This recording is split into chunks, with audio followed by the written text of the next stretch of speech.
to winemastery.co.uk. My name's John Lightfoot. This is Sara Fake. And this is Becky Clover. And we're here to talk about wine. In this specific episode, we're talking about English wine.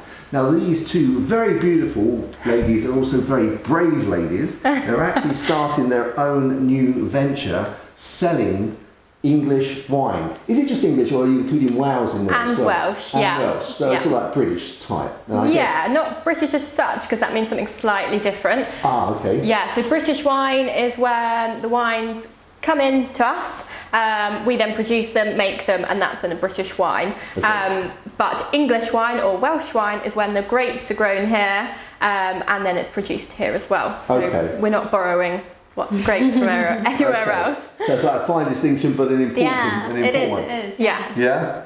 So before we actually get into the new business, perhaps you'd just like to tell me a little bit of your background and each tell me where you've come from and why you started up this exciting venture. Yeah, so we're both local to Cambridge and we're both born and bred around here. So my background career-wise is in insurance and finance, and Becky's, yours is in accounting. So we've both got quite dull office-based jobs day to day. But we've always loved wine, we've always been interested in wine, and in the last few years we've started to learn more and more about English wine, and we've just loved it more and more the more we've learned. So this year we just thought we would be a bit brave, and we decided to start a business selling it and promoting it as well. Half of the fun is promoting it, and the people that we've met along the way, we're really happy to be promoting their businesses as well as hopefully sharing their product with consumers and businesses locally and nationally. So yeah, it's really exciting. We just both are really, really passionate about the fact that English wine and Welsh wine isn't out there enough. We just think that these are great wines. Why do there aren't many people out there that are like, yes, I want an English wine. I'm going to demand an English wine or a Welsh wine. So we're trying to get it out there, make it really accessible, get it so you can order just one bottle from us or loads of bottles from us. You can go down to your local restaurant or cafe or deli and it will be stocked there too. So we just really want to get the passion behind it. Has a bit of a bad reputation for some years ago, but things have changed, knowledge is getting there, the climate's changing, so this is the time. When you say the climate's changing, do you mean the environmental or do you mean the business climate? Well, I think both ways really. So climate change is warming us up. We still have we have great soils, rainfall, great, but not too much, and it's warmer. Lots of warmth, lots of sunshine. It's just meaning better and better grapes. But also, with Brexit on the horizon, people are becoming really patriotic and they're thinking, do you know what? We don't have to ship in our wine from halfway across the world, Australia or Chile or wherever you may get your wines from.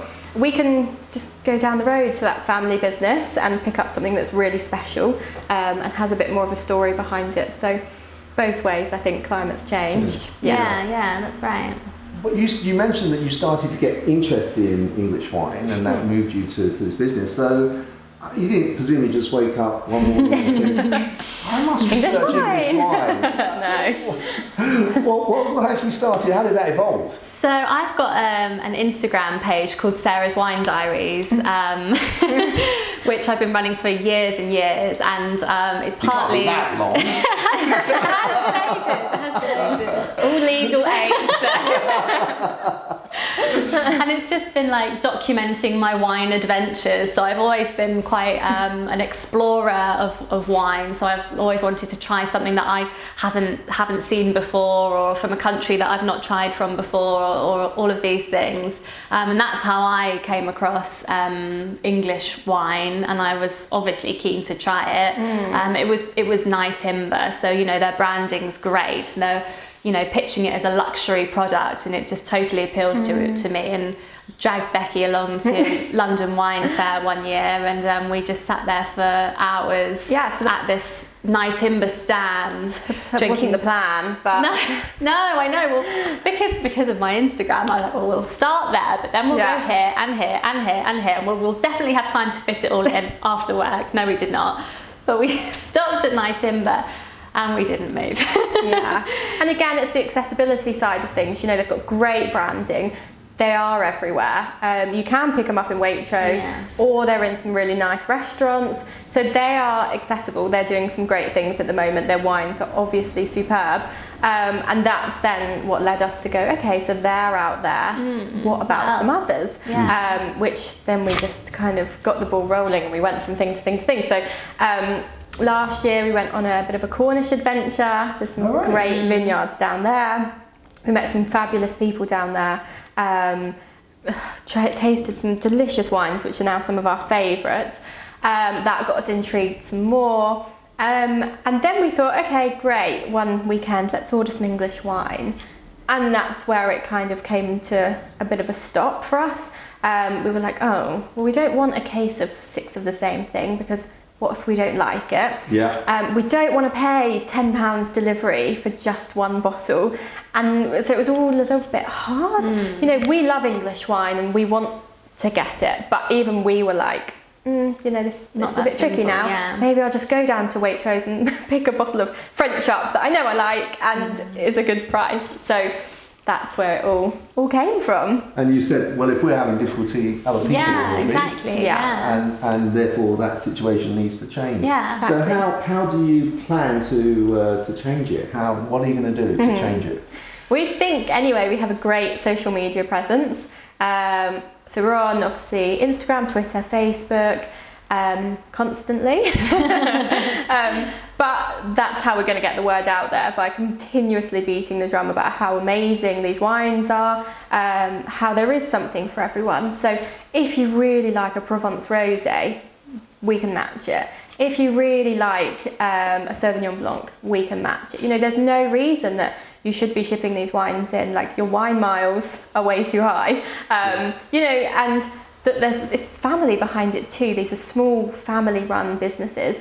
It's just a little bit more friendly. So we've got that side of things, social media. We're also really trying to point people to the tours and the tastings that these guys do, because that's part of how we fell in love with it. We had a tasting flight. We went to vineyards. We found out a bit about them. We found out, you know, when they got the vineyard, how they did it, their struggles, their great achievements. And that's what pulls you in. That's what makes you go for that wine time and time again. Yeah. And that's what makes it a great talking piece. If you take a bottle round to a friend's house, you want to be able to say, you know, oh, so this is, so one of the vineyards we work with, Tuff and Hall, all named after their children. There are different wines. So we can say, you know, this is the Beatrice. This is a great wine. We love this. We think you will too, you know? It's amazing. So trying to make it as accessible as possible on social media, by bringing in then the family element too of the businesses, by comparing it to other wines that people know already. And then the website, it's going to be completely flexible. So if you want to pick up one bottle of wine, absolutely fine. 100 bottles of wine, absolutely fine. And the same with wholesaling to retailers, to cafes, restaurants. You know, tell us what you want, tell us what food you're doing, we'll pair it for you. We want people to focus on what they're good at. So restaurants, they're great at customer service and doing great meals. Let us be great at providing you that wine. And same with consumers. You know, we will also say, this is like a Provence rosé, so they can say, excellent, that's now easy for me, I'll pick that up.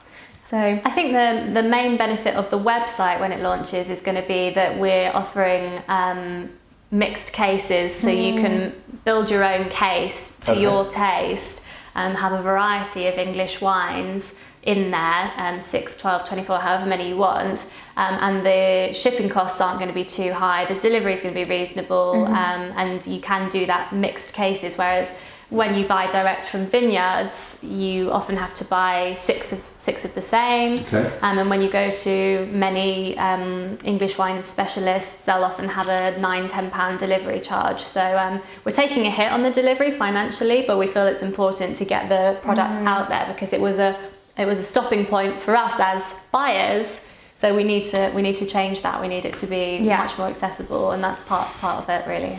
So what you've seen is, so obviously you wanted to buy English wine. You've seen a problem. You've encountered barriers to it, and so what you're trying to do is lift those barriers so that people don't face them, and therefore hopefully they get this out. And then the fun side of it is the blogging and the social media, like you say, where you just get to have some fun, taste some wines, take some pictures, and promote the businesses themselves. And people can see, you know, this isn't like a stuffy, middle class, middle age sort of game anymore. This is well, if you like wine and you want to try some different things, then come onto our social media. We'll tell you about the wine, but we'll be fun with it too. Sometimes it's been a hard Tuesday and you need a glass of wine. We're completely honest. A lot of people are pitching it as a luxury product, and we want it to, obviously many of the sparklings are luxurious and expensive, but there are also lots of reasonably priced bottles that should just be more accessible and picked up off the shelf more often. Or ordered online. Well, exactly. The internet shelf. Absolutely. So we're doing this. We're having this discussion in sort of middle of August, and you're planning to launch the website when about, and what's the name? Very importantly. Yes, so it's Friday the 13th of That's September. Not the name. No, that's the launch date. Yeah. The name is Elizabeth Rose Wines. And it's just for those, because if you're not following them on social media, you won't know the reason for that. So obviously I'm Becky and this is Sarah, but our middle names are Elizabeth and Rose. So we have been friends since secondary school, best friends. So that's 2-3 years ago. Yeah, a couple of years ago. Fresh out of school. And we were in classes. We always thought, well, we're going to have our own business one day. We don't need to learn about atoms. Who needs this? And actually, that is when the business name was evolved. And being a bit bored, drawing on the back of your books and things, obviously listening and learning, but this is where the name comes from. It's always been a business name. We didn't know what the business was back then, but you knew you were going to have one. Absolutely. We had property businesses, we had jewelry businesses, but they didn't actually get off the ground. Who knew? No. In our head, we were very successful. In your head, you were already living in the Bahamas. Unfortunately, both of those business paths needed quite a large sum of money to get off the ground. Well, even so, I doubt whether you're doing this. I'm sure there's some sacrifices you're having to make in order to launch this. I'm sure you're not just doing it for free. No. Oh no. I'm sure you're happy to put in some cash. We've invested quite a lot already, so because this is our baby. This is like everything that we want and we need, whilst also getting everyone else interested. It's great. We think it's great anyway. Super easy to use, super flexible. It's ticking the boxes for everyone. And also, people contact us on social media and say, oh, we've seen your page. Thank you so much. I didn't really know much about English wine, but I stopped in the supermarket today and I picked it up off the shelf and took it home and I loved it. And that must be very rewarding. Yeah, it's great. And, because we're fun with it, it's not like some stuffy, private members club where we're keeping it to ourselves. We want to push it to the masses, and we are liking things to other things, so it's giving people a reason to go, oh well, I do quite like a Sauvignon Blanc, maybe I'll pick that back up off the shelf and be a bit brave and support those local businesses. So maybe it's worthwhile just for a moment just looking at, because I know that there are different grapes. The English tend to use different grapes. So if we just sort of go through the scale, if we said Sauvignon Blanc being a dry wine, what would you look for in an English? Where would you go? What label? How would you determine? Well, if I like Sauvignon Blanc, I'm going to like this English equivalent. What would that be? Definitely a Bacchus. Okay. Bacchus is delicious. Really easy to drink. You can drink it on its own or pair it with some food. Easy drinking. We are so lucky in this country. Bacchus is incredible. Winning so many awards. Especially in East Anglia as well. Yeah, East Anglia has some great soils for Bacchus, great temperature for Bacchus, and it's just coming out time and time again. Like, everyone must try a Bacchus. It is. So you get those green apple, grapefruity flavours coming through with the Bacchus. It's English country garden, isn't it, in a glass? You know? Oh yeah, you do. Yeah, definitely. English it's lovely. garden. And you don't always like Sauvignon Blancs, but you love every Bacchus that you've tried. So I don't know why that is, because they are compared to one another all the time. They are so similar in style. Sometimes I find a Sauvignon Blanc just like just too there, like too green. Too crisp, too grassy, too but Bacchus is delicious. Yeah. Okay. Yeah, and then when it goes, if you prefer something a bit sweeter, a bit softer than a Sauvignon Blanc, then you're better off going with an Ortega or a Madeleine Angevine. Yeah, which we like to call the Mad Ange. Mad Ange. or something like that, because they're just much softer, rounder wines. And of course we make really great still Chardonnays in England. Chardonnay, really coming out now. Chardonnay grapes is thriving across the south of the country, and whilst most of it goes into sparkling wines because it's one of the noble varieties that goes into champagne, so English sparkling wine are nearly always made with the traditional method and with the same grapes as champagne. So not all the Chardonnay goes into them. Some vineyards are picking up on doing some still Chardonnay, most often unoaked, but absolutely delightful. So quite similar to Chablis. I would say. Okay. Yeah. Delicious. So, and obviously there's like, lots of people, Pinot Grigio is losing some of its sparkle, but a lot of people still drink that. Well, where would you put that as an equivalent, or isn't there quite? Well, It's not quite a direct equivalent, but I think an Ortega. yeah. Would I think be if you like a Pinot Grigio, if you like something soft and sweeter like that, then an Ortega would work definitely. Yeah. And in terms of, I personally have tried some wine, the Amber Sparkling, and that was brilliant. And I think that it's fair to say that the English sparkling wine is now actually winning a lot of awards and getting a lot of credibility. Yes, internationally as well, which is great. And in the blind taste testings for years now, it's come up, time and time again. Yeah, they've better than champagne. they've beaten champagne often. So, but champagne has the name. So a lot of people, when they're celebrating or whatever, they want champagne still. Yes. So we have to try and break through that and don't think champagne. Yes, think bubbles. Yes. But also, if you want the quality, you need to be going for English sparkling wine now.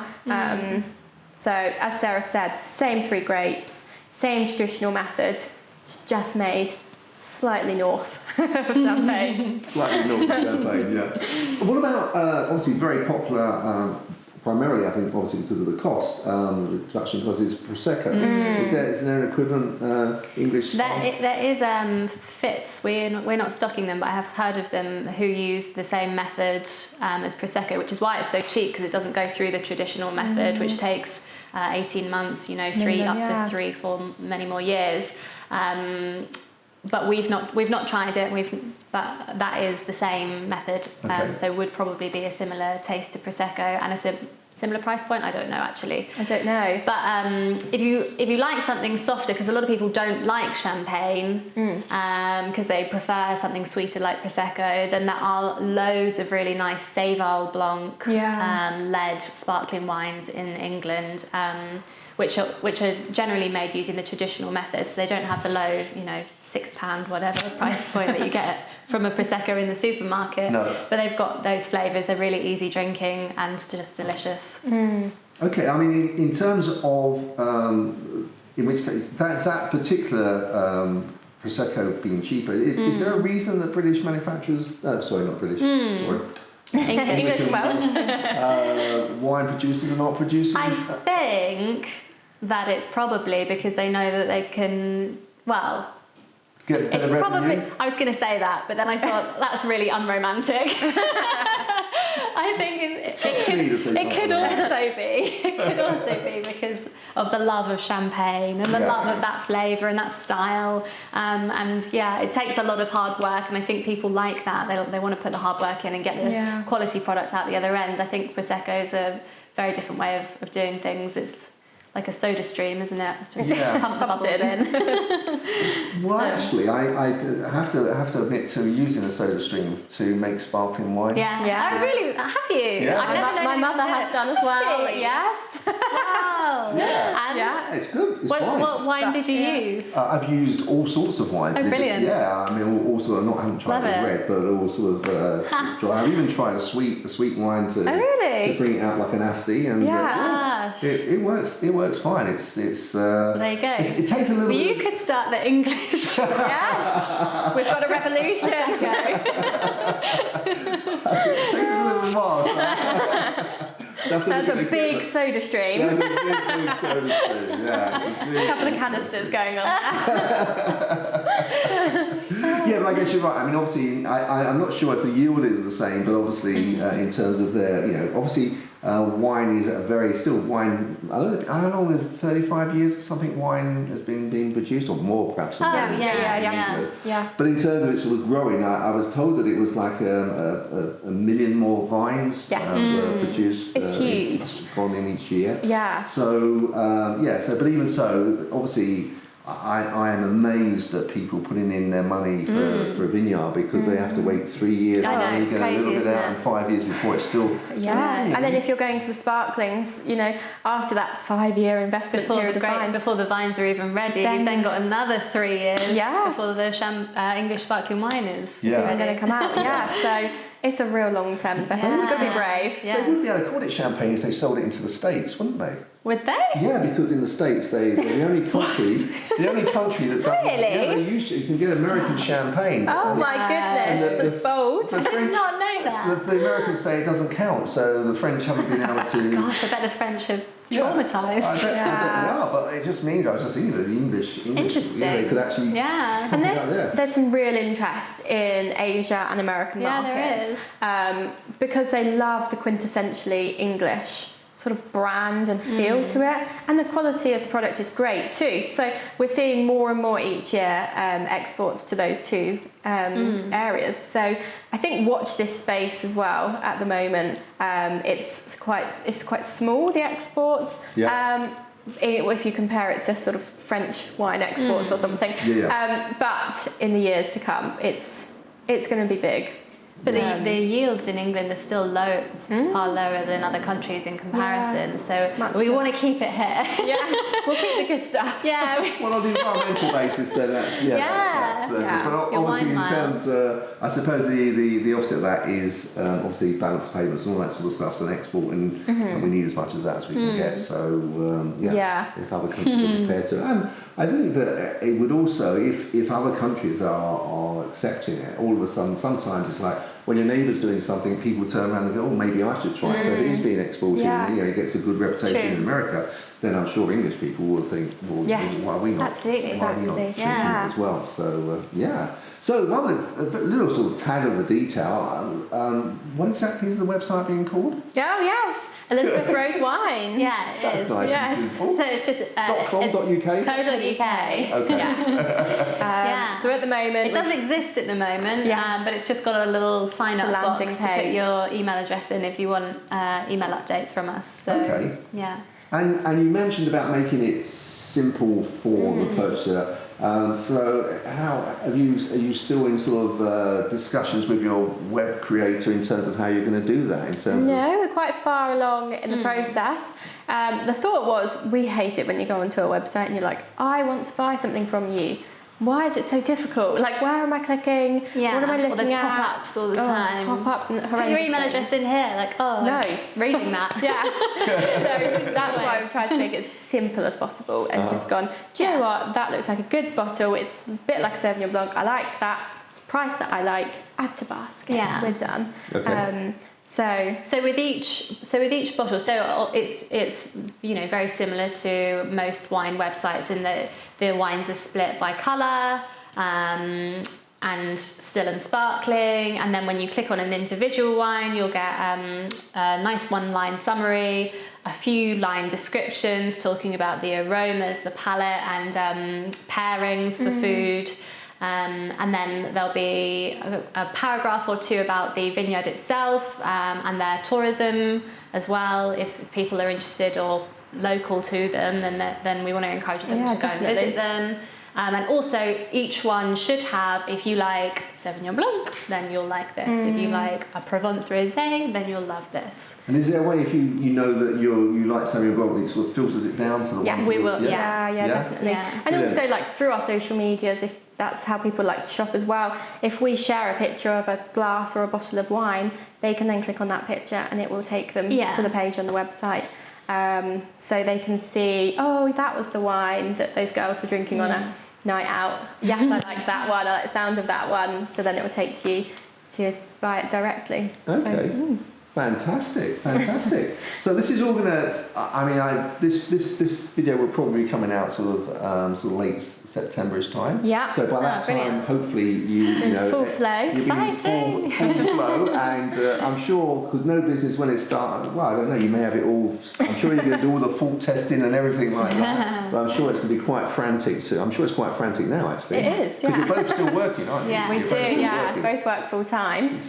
This is our passion. This is our love. So And side hustle. yeah, we just don't sleep that much. No, I mean, sleep is for the weak. I know. And I guess at the moment it's all money going out, so it's not like you can afford to It's stop not very that. rewarding at the moment. We reward ourselves with the wine. So Keep drinking the profits. there are some perks. There's got to be something. There's absolutely got to be something.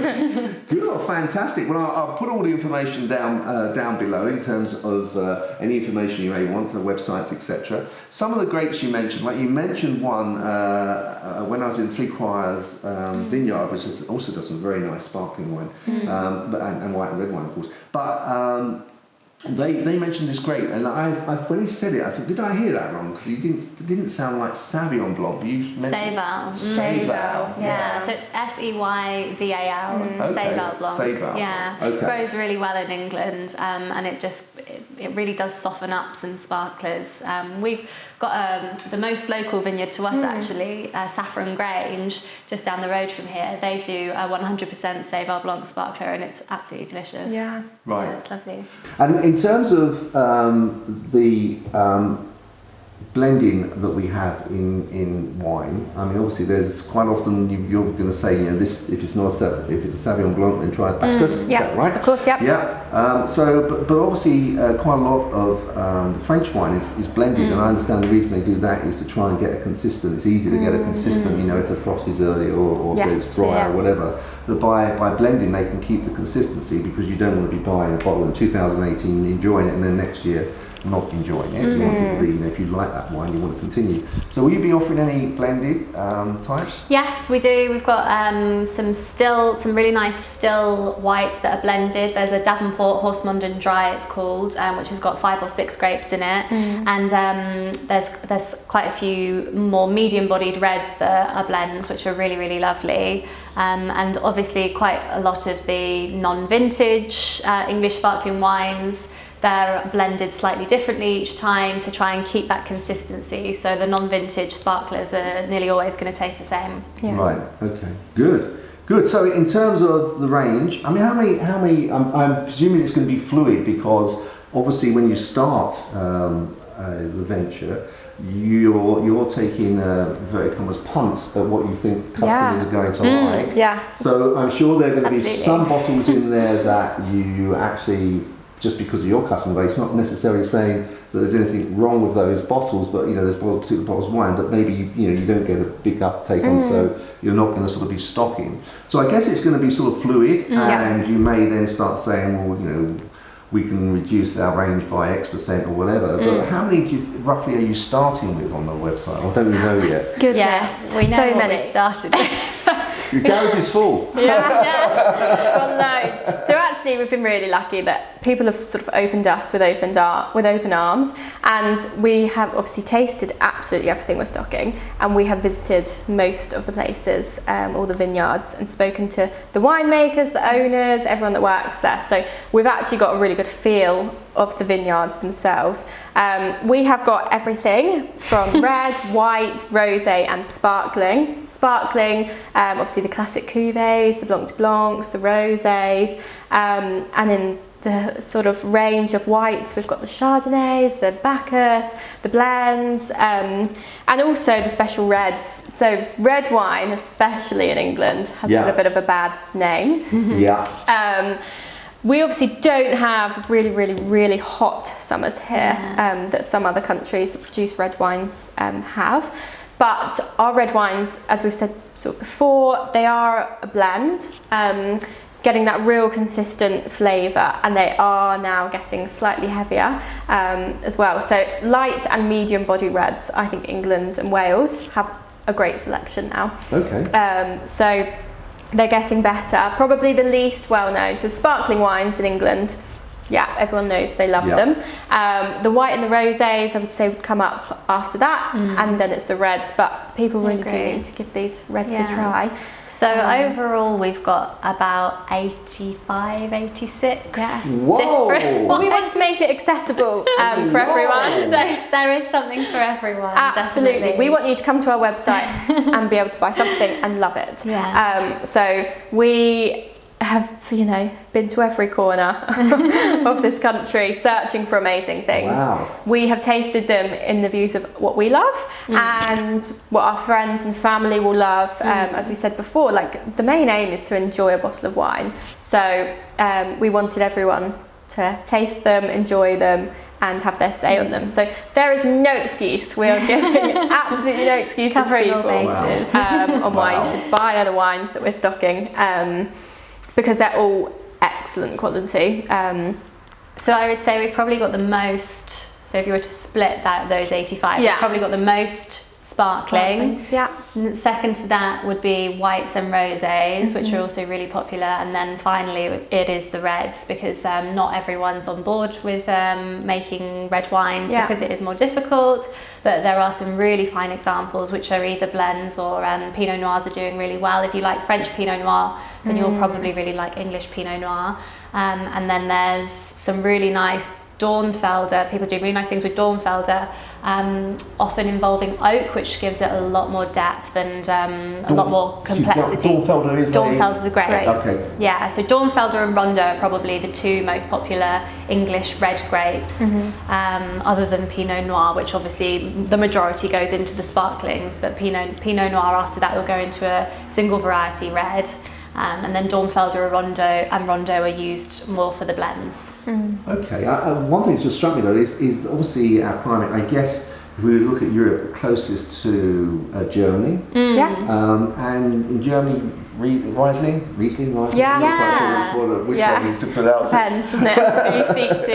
But there's the Bacchus, there's the Reichensteiner, so German variety grapes do really well It's here. only really been in the last few years that people have been planting more of the champagne varieties, because those have become obviously very popular in the sparklings.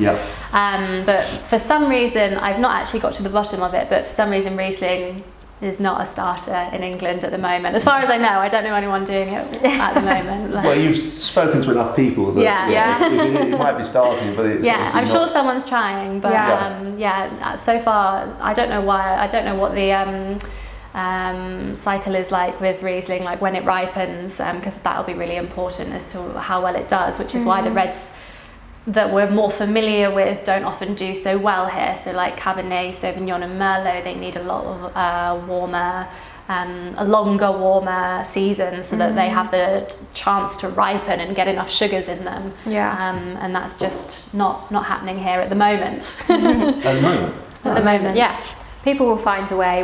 There are some reds that are in greenhouses, so that's how they're trying to get the temperatures up. It's Sharpham's Beanley red, which so is delicious. it is Cabernet, Sauvignon and Merlot, so Bordeaux blend. And it does taste like it. It is the perfect French. If you like does French taste red. really, really lovely. But we were drinking it, saying, "How on earth have they done this?" And then in disbelief, I found out that they've got greenhouses. Which well, that must be expensive. but it's worth it. definitely worth it. Absolutely, Well, and I guess there isn't. I mean, I'm saying that I was just wondering from the point of view because it's a simple. I know. But it doesn't. I guess it doesn't matter. German grape. The wine growers are just going to. It doesn't have to be the same. And in fact, different is good, isn't it? Absolutely. You don't have to if you like Riesling. So if you like Riesling, is there an English grape that's equivalent? Ooh, I've not come across. I don't think so. No, not direct. Not with that much. Not with that much sweetness. No, there are some really fine examples of dessert wines that we've not stocked any yet, but there are some really fine examples of dessert wines that are being made in the UK. And I love Nightimber's demi-sec, which is like a sparkling food wine. So it's a nice sweet. Is it as sweet as Asti Spumenti sort of sweet? Yeah, it is. They are marketing it as, I mean, when we first tasted it, they were marketing it as like a sparkling dessert wine. But now they more say that it's just a sparkling wine that pairs really well with food, which it does, just because of the sweetness it goes with a lot of things. Excellent, excellent. So, you're just about to start on the journey. Yeah. You're going to have, I'm sure, still loads of work to do before you Always. just press the button. Yeah, and absolutely, it's going to continue there. But maybe if you'll have me again, then I'll come down and in 18 months' time and just Absolutely. see Oh, we'd love that. how it's going and what's happening and absolutely. how the journey has been. Yeah, That'd be great. definitely. That'd be great. Is there anything, and we're going to get to in the next part, we're going to get to sort of tasting some of these dishes. So you we've can tell brought me some all of about our them. favourites along. Fantastic. Yeah. So we're going to do that in the next bit. Is there anything I haven't asked you think that the viewers should know about English wine or indeed your venture? I think our love of the English wine scene was really sort of like solidified when we went and visited these people and these vineyards. So loads of them are open. So they do vineyard tours, vineyard tastings, and it's the people that own it and run it that do them. So you can ask them anything. They'll know the answer to absolutely everything. You'll learn so much.